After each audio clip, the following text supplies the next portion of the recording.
कर रहे थे। उस समय वह साधु नामक एक वेश्या आया।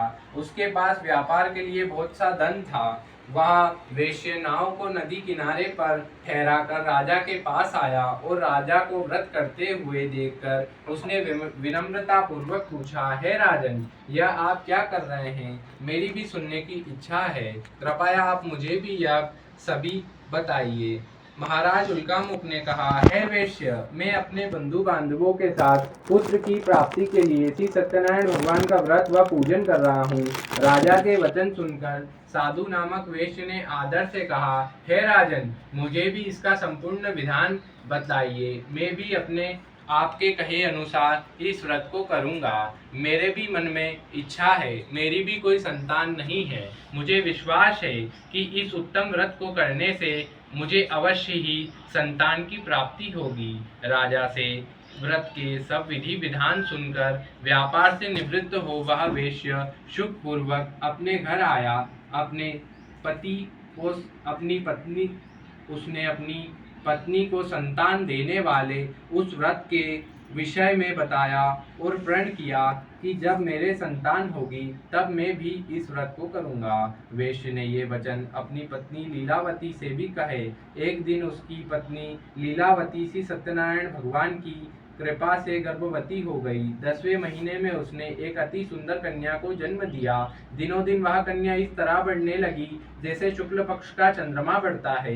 कन्या का नाम उन्होंने कलावती रखा। एक दिन लीलावती ने मीठे शब्दों में अपने पति को याद दिलाया कि आपने जो भगवान का व्रत करने का संकल्प किया था, अब आप उसे पूरा कीजिए। वैश्य ने कहा, हे प्रिय, मैं कलावती के विवाह पर इस व्रत को करूंगा। इस प्रकार अपनी पत्नी को आश्वासन दे वह व्यापार करने के लिए चला गया, विदेश चला गया। कलावती पितृगृह में वृद्धि को प्राप्त होती रही। लौटने पर साधु ने जब नगर में सखियों के साथ अपनी वयस्क होती हुई पुत्री को खेलते हुए देखा तो उसे उसके विवाह की चिंता हुई। तब उसने एक दूत को बुलाकर कहा कि उसकी पुत्री के लिए कोई सुयोग्य वर ले आओ। दूत साधु नामक उस वेश्य की आज्ञा को पाकर कंचन नगर पहुंचा और देखभाल करने के पर वेश्य ने कन्या के लिए एक सुयोग्य वणिक पुत्र ले आया। उस सुयोग्य लड़के के साथ साधु नामक वेश्य ने अपने बंधु बांधवों सहित प्रसन्न चित्त होकर अपनी पुत्री का विवाह कर दिया। दुर्भाग्य से वह विवाह के समय भी श्री सत्यनारायण भगवान का व्रत करना भूल गया। इस प्रकार श्री सत्यनारायण भगवान अत्यंत क्रोधित हो गए। उन्होंने वेश्य को श्राप दिया कि तुझे दारुण दुख प्राप्त होगा। एक समय अपने कार्य में कुशल वह वेश्य अपने दामाद सहित नावों का बेड़ा लेकर व्यापार करने के लिए सागर के समीप स्थित रत्नसारपुर नगर में गया। रत्नसारपुर में चंद्रकेतु नामक राजा राज करता था। दोनों ससुर जामाई चंद्रकेतु राजा के उस नगर में व्यापार करने लगे। एक दिन भगवान सत्यनारायण की माया से प्रेरित एक चोर राजा चंद्रकेतु का धन चुराकर भागा जा रहा था। राजा के दूतों को अपने पीछे तेजी से आते देखकर चोर ने घबराकर राजा के धन को उस वेश्य की नाव में चुपचाप रख दिया जहां वे ससुर जामाई ठहरे हुए थे और भाग गया। जब राजदूतों ने उस वेश्य के पास राजा के धन को रखा देखा तो उन्हें उस पर ससुर जामाई को ही चोर समझा। वे उस ससुर दामाद दोनों को बांधकर ले गए और राजा के समीप जाकर बोले, आपका धन चुराने वाले ये दो चोर में पकड़ लाए हैं, देखकर आज्ञा दें। तब राजा ने उन वेश्य की बात सुने बिना ही उन्हें कारागार में डालने की आज्ञा दे दी। इस प्रकार राजा की आज्ञा से उनको कारावास में डाल दिया गया तथा उनका सारा धन भी छीन लिया गया। सत्यनारायण भगवान के श्राप के कारण उस वेश्य की पत्नी लीलावती व पुत्री कलावती भी घर पर बहुत दुखी रहने लगी। उनका सारा धन चोर चुरा कर ले गए। मानसिक व शारीरिक पीड़ा तथा भूख प्यास से बेचैन व अति दुखी और भोजन की आस में कलावती एक ब्राह्मण के घर गई। उसने ब्राह्मण को श्री सत्यनारायण भगवान का व्रत विधि पूर्वक करते देखा। उसने कथा सुनी तथा श्रद्धा पूर्वक प्रसाद ग्रहण कर रात को घर आई। माता ने कलावती से पूछा, हे पुत्री, तू अब तक कहाँ रही? वह तेरे लिए बहुत चिंतित थी।